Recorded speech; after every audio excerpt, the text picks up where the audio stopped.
Sir, your safe is open.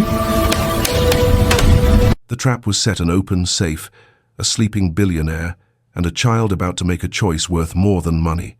One move, and the line between innocence and greed would vanish forever.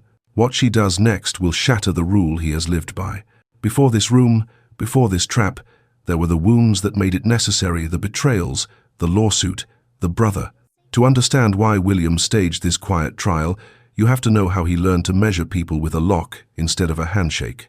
Welcome back, my beautiful family and friends. If you're hooked in and you're ready to enjoy this story, click subscribe and let me know in the comments where you're watching from, because tomorrow I will be giving you another story just as interesting as this one, and you don't want to miss it. Now let us begin.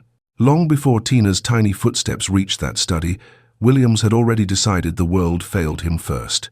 Here's how a prodigy became a prisoner of his own caution. The faint squeak of worn rubber soles echoed down the marble hallway, rhythmic, hesitant, impossibly small. Williams held his breath behind closed eyelids, every muscle locked in, practiced stillness.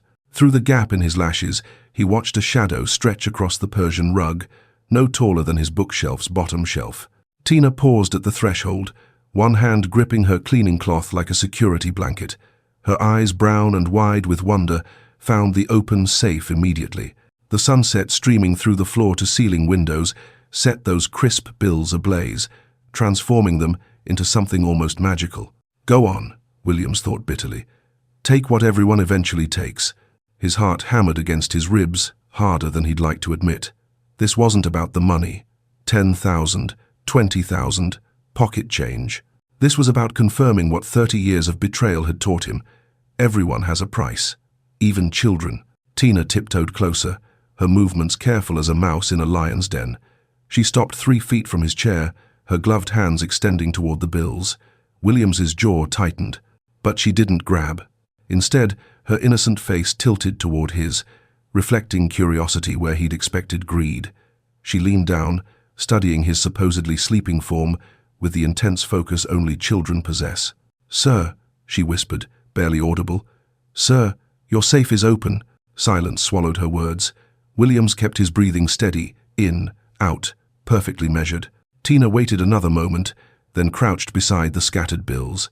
One by one, her small fingers gathered them, smoothing each crumpled edge with the kind of care his mother once used, folding Sunday clothes.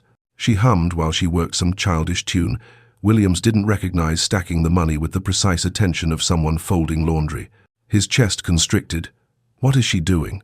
Dragging over a leather stool, Tina climbed up, tongue poking out in concentration. She pushed the last neat pile into the safe's darkness, then closed the heavy door with both hands. The dial received her full attention as she turned it left, right, left, until the mechanism clicked home. She hopped down, brushing her hands on her apron with obvious satisfaction. Before turning to leave, she paused, looking back at Williams's still form. Her voice carried the simple conviction only faith and poverty can forge. "Mama says God watches what we do when no one's looking." The door clicked shut behind her. Williams opened one eye, then both. He stared at the closed safe, then at the doorway where a child had just walked away from more money than her mother earned in 6 months. His hand trembled as it rose to his chest, pressing against the unfamiliar sensation blooming there. For the first time in years, his heart stirred, not with suspicion, with something he'd thought long dead, hope. Later that evening, Grace appeared with his chamomile tea, the porcelain cup rattling faintly against its saucer. Her hands always trembled slightly in his presence, not from fear, but from the bone-deep exhaustion of working 3 jobs to keep a roof over her daughter's head. Williams watched her set the tray down, her movements efficient despite the fatigue etched around her eyes. Before she could turn away, he reached into his desk drawer and withdrew a cream-colored envelope, sliding it across the mahogany surface. "For you," he said simply. Grace picked it up, her calloused fingers careful not to smudge the paper. When she opened it, her face went pale. "Sir, this must be a mistake." Her voice climbed half an octave. This is double my salary." "It's not a mistake." Williams kept his tone neutral, betraying nothing. "You've earned it." "But I haven't done anything." "You have." He turned back to his laptop, the universal signal for dismissal. "Good evening, Grace." She lingered another moment, clutching the envelope like a lifeline, gratitude and confusion warring across her features. "Thank you, sir. Thank you so much." The door whispered shut behind her. Silence flooded back into the study, and with it, the ghosts Williams had entertained for decades. He stared at the closed safe, then at his hands that had signed billion-dollar deals, hands that had also signed away trust in humanity. The warmth that had bloomed in his chest earlier began to cool, hardening back into the familiar ice of suspicion. What if the child had been coached? The thought slithered in, unbidden, wrapping around his moment of hope like poison ivy. Grace was sharp, desperate. What if she'd taught Tina exactly how to behave?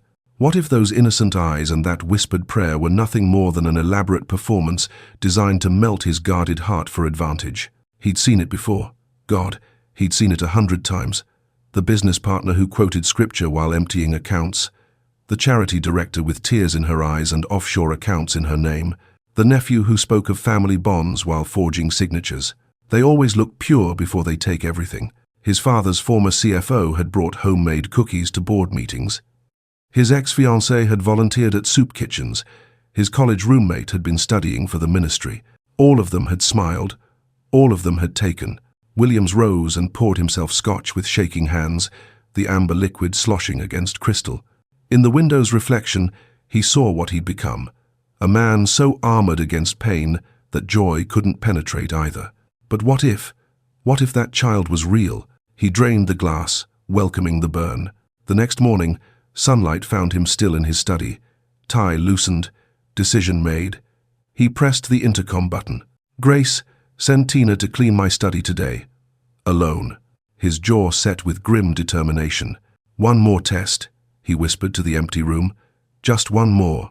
Before leaving for his morning meeting, Williams opened his personal safe with steady hands.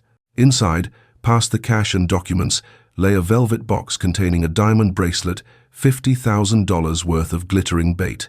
His grandmother's, once. Now just another tool.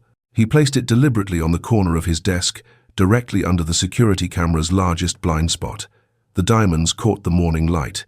Impossible to miss. "Stevens," he called to his assistant through the intercom. "I'm leaving for the Meridian group meeting.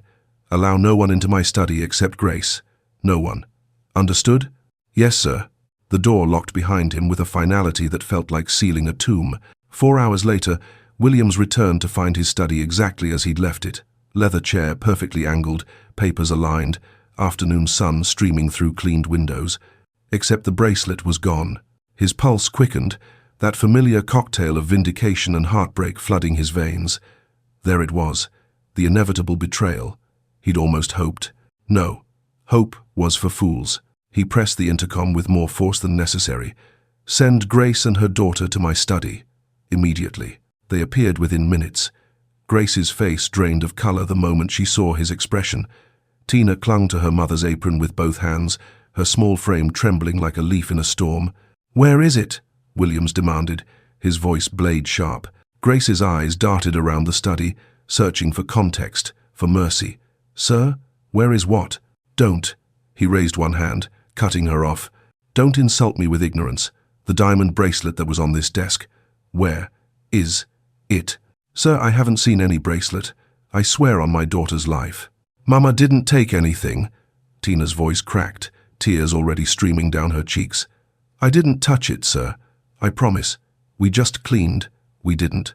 "Then explain how a $50,000 bracelet vanishes from a locked room." Williams pulled up the security footage on his laptop, spinning it toward them. The screen showed Grace and Tina entering, cleaning in fast-forward, dusting, vacuuming, organizing. Nothing more. The blind spot remained stubbornly empty of answers, but the bracelet was gone, and 30 years of scars reopened like fresh wounds. "I trusted you." His voice turned cold, each word dropping like ice. "I gave you double wages. I allowed your child into my home." "Please, sir." Grace's knees hit the floor, hands clasped. "I don't know what happened, but we didn't take anything. Search us, search our things, call the police." "The police?" Williams laughed bitterly. "So you can claim harassment? Accuse me of planting evidence? I know how this works." "Sir, please." Grace's voice broke. "This job is everything. Tina's school, our rent. You both have until sunset to leave my house." He turned away. unable to watch the desperation he'd caused, unable to stop causing it. "Collect your final pay from Stevens. Mr. Williams, please believe us," Tina sobbed. But his eyes, hard and wounded as ancient stone, stayed fixed on the empty desk, where diamonds had glittered and hope had died. Again, the servants' quarters had never held much. A narrow bed, a wooden trunk, a single photograph of Grace's late husband in a dollar store frame. Now even these meager possessions were being wrapped in newspaper, folded into cardboard boxes that had once held imported groceries for the master's table. Grace moved mechanically, her tears dried to salt tracks on her cheeks. Around them, the once bustling mansion felt hollow, as if the dismissal of two souls had somehow extracted all its warmth.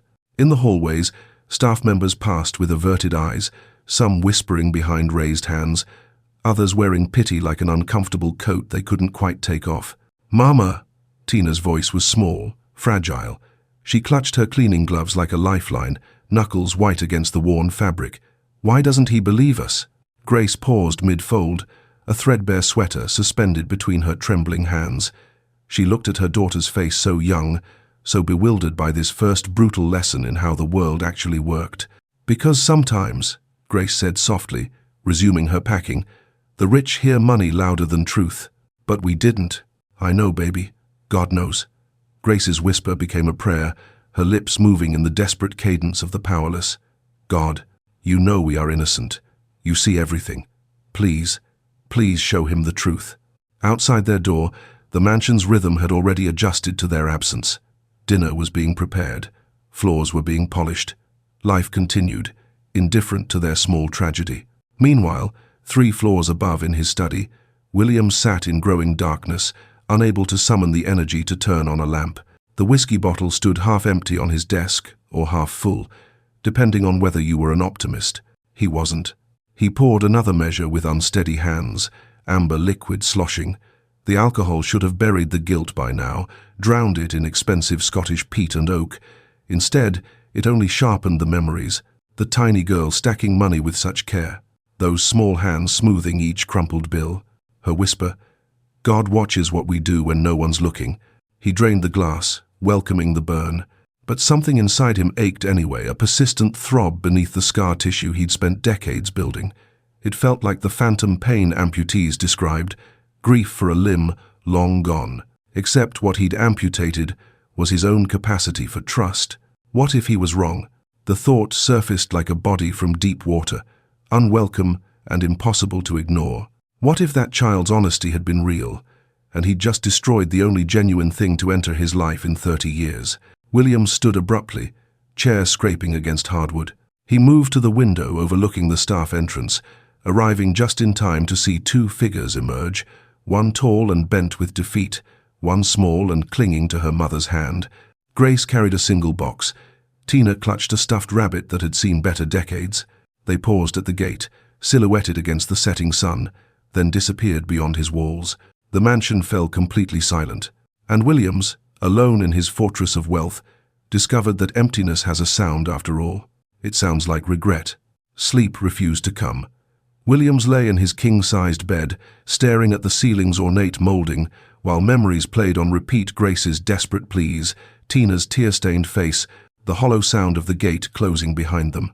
At 2:47 a.m., he surrendered, returning to his study with the grim determination of a man preparing to prove himself right, or perhaps secretly hoping to be proven wrong. The security footage waited, pixels frozen mid-motion. He'd already watched it twice, but insomnia demanded a third screening. Frame by frame this time, hunting for the theft that would justify his actions. Grace enters. Tina follows, gloves already on. They clean, methodically dusting, organizing, careful not to disturb anything important. The desk receives particular attention. Tina's small hand wipes around where the bracelet lay, never touching it, almost reverently avoiding the gleaming diamonds. Williams's jaw tightened. Nothing. The footage showed nothing. He was about to close the file when something caught his eye, a flash in the ornate mirror mounted beside his desk. Just a flicker, barely noticeable, unless you were searching for ghosts. His fingers trembled on the mouse. Rewind. Zoom in. There, reflected in antique glass, a different figure entering the study during his absence. Not Grace's afternoon cleaning. Earlier. His assistant, Stevens, dusting during the morning rounds while Williams had been in the shower preparing for his meeting. Frame by frame, Williams watched the truth unfold in reverse-angle revelation. Stevens dusting the desk surface, his elbow catching the bracelet's edge, the jewelry sliding, tumbling, disappearing into the narrow gap between the cabinet and the wall, a space Williams hadn't even known existed, shadowed and forgotten. The bracelet hadn't been stolen at all. It had simply fallen. Williams froze, the mouse still clutched in his white-knuckled grip. Realization flooded him like ice water, vast, terrible, crushing. The coffee sitting in his stomach turned to acid. He had punished innocence, destroyed a faithful servant and her child for a crime that never happened, confirmed his worst prejudices with evidence that didn't exist, become the very monster his paranoia had always feared others to be. "No," he whispered. "No, no, no." He bolted from his chair, nearly tripping over the Persian rug in his haste. His hands found the cabinet's edge, pulling, wrenching it aside with strength born of desperate horror. Decades-old wood scraped against marble flooring with a sound like a scream. Behind it, in the dust-thick darkness of that forgotten gap, something glinted under the faint lamplight. The bracelet lay coiled like an accusation, diamonds catching the light, beautiful and damning. Williams sank to his knees, the cold marble biting through his silk pajamas. His throat tightened until breathing became a conscious effort. His vision blurred. "What have I done?" His voice cracked like breaking glass. "Oh God, what have I done?" The bracelet offered no answers, only the terrible silence of truth discovered too late. Dawn hadn't yet broken when Williams's Mercedes tore through empty streets, the city still wrapped in that fragile darkness before sunrise. In the back seat, he clutched the bracelet like evidence at a trial, except this time, he was both judge and accused. The bus terminal, he'd ordered his driver. Hurry. They would go there first. Grace had no car, no money for a hotel. The terminal offered the only shelter for those with nowhere left to go. The Mercedes pulled up just as the first fingers of grey light touched the horizon. Through the terminal's smudged windows, Williams saw them immediately, two figures huddled on a cold metal bench designed to discourage exactly this kind of desperate rest. Grace sat upright despite her exhaustion, one arm wrapped protectively around her daughter. Tina slept curled against her mother's side, still wearing those oversized green gloves, her stuffed rabbit clutched to her chest. Their single cardboard box sat at their feet like a monument to everything they owned. The sight pierced Williams like glass shards directly to whatever remained of his heart. He stepped from the car, his expensive shoes clicking against pavement still damp with night. The terminal door's chime announced his entrance. Grace's head snapped up instantly, eyes wide with the alertness of someone who'd learned sleep was a luxury she couldn't afford. She recognized him immediately. Her body tensed, uncertain whether to wake Tina and run or drop into a submissive bow. Fear and confusion warred across her exhausted face. Williams raised one hand gently, a gesture of peace. Then, before she could react, he did something he hadn't done in 30 years. He knelt. Right there on the grimy terminal floor, his tailored suit creasing against tiles sticky with spilled soda and broken dreams, the billionaire lowered himself to the level of those he'd wronged. "Grace," his voice trembled with an emotion he'd forgotten he possessed. "I was wrong." Her hand flew to her mouth. The bracelet fell. "It was never stolen. You were right, both of you. Completely innocent. And I..." He couldn't finish. The words caught in his throat like fishhooks. Tears streamed down Grace's face, her shoulders shaking with silent sobs, relief and exhaustion and vindication all crashing together. Williams gently reached toward Tina's gloved hand, his fingers stopping just short of touching her. The child stirred, eyes fluttering open to find the stern man from the mansion kneeling before her like a penitent. "Tina," his voice cracked completely now, pride dissolving into raw honesty. "You once told me that God watches what we do when no one's looking." The little girl blinked, still half asleep, confused. "You were right," Williams continued, tears now falling freely down his own weathered face. "He saw me too. He saw what I did. And I am so deeply sorry." Around them, the terminal began to wake early, commuters shuffling past, barely glancing at the tableau of the wealthy man kneeling before the poor woman and child. But in that moment, in that space between darkness and dawn, something more valuable than diamonds was being restored. Something called Grace. The terminal's fluorescent lights hummed overhead as Williams knelt on that dirty floor, the bracelet extended in his trembling palm like an offering at an altar. Around them, the early morning bustle began, commuters buying coffee, announcements crackling through ancient speakers, but their small circle existed in its own suspended moment. "I found it behind the cabinet," Williams explained, his voice raw from tears and sleeplessness. "It had fallen. My assistant knocked it off during morning cleaning, and I never even considered that possibility. I saw only what I expected to see, a betrayal where there was only innocence." He drew a shaking breath. "The guilt. The moment I realized what I'd done, I had to find you. Had to." His composure crumbled completely. "Grace, Tina, I am begging you. Please forgive me." The words felt strange in his mouth. Williams couldn't remember the last time he'd begged anyone for anything. Grace studied him with eyes that had seen too much hardship to be easily fooled. Pain etched lines around her mouth as she processed his confession. Tina clung to her mother's arm, watching the crying billionaire with the solemn confusion of childhood. Finally, Grace spoke, her voice quiet but carrying the weight of hard-earned wisdom. "Sir, we forgive you." Williams's head dropped, relief flooding through him. "But," she continued gently, "trust is like glass once broken. Even when repaired, it shows the crack." The truth of it hit him like a physical blow. She was right. Of course she was right. Forgiveness didn't erase the violence of his accusations, the terror in Tina's eyes, the humiliation of being dismissed like common thieves. Williams nodded slowly, meeting her gaze. "Then let me spend my life earning that repair." He rose stiffly, his knees protesting the hard floor, and helped Grace to her feet. "My mother ran a charity home before she passed. It's been managed by distant administrators, but it needs someone who understands what it means to struggle. Grace, I'm offering you the position of head caretaker, full accommodation, benefits, a salary befitting the responsibility." Grace's hand flew to her chest, unable to speak. "And Tina," Williams continued, looking down at the small girl still clutching her mother's skirt, "I vow to fund your entire education, elementary through university. Whatever path you choose, whatever dreams you hold, you'll have the means to pursue them." "Sir, Grace's voice broke. "This is too much. We don't deserve."